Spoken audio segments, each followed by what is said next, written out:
20-22 વર્ષે કમાવાનું શરૂ કર્યું.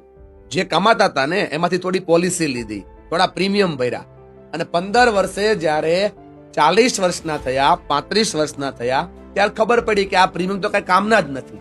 સુરેશભાઈ, આવું કેમ થાય છે?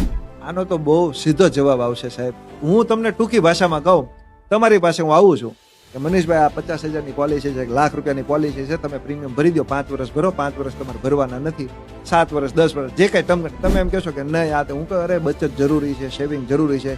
એટલે એક વાર્તા કરીને તમે મને એમાં કીધું કે સારું ભાઈ આપણે પોલિસી ચાલુ કરો. તમે 1% પણ એમાં સિરિયસથી તમે એનું રીડિંગ કર્યું નહીં, તમે ક્રોસ વેરીફાઈ કર્યું નહીં. 3 વર્ષે 4 વર્ષે તમને ખબર પડે છે કે મેં ફિલ્ડ જ ચેન્જ કરી નાખી. ખરેખર એમાં પોલિસીનો કોઈ દોષ નથી.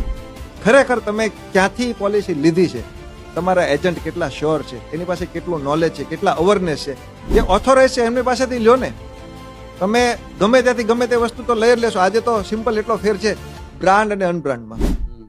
આ તો તમે તમારા જીવનનું બચત કરી છે, તો તમે એનું ક્રોસ વેરીફાઈ કરો ને, તો તમને 20, 30, 40 વર્ષે આ પસ્તાવાનો વારો નહીં આવે. ઘણા માણસો તમે એવા જોયેલા છે કે એવું કહે છે કે હું પ્રીમિયમ ભરતો હતો, શું હતું ને મને નથી ખબર. જી તો એનું શું થઈ શકે?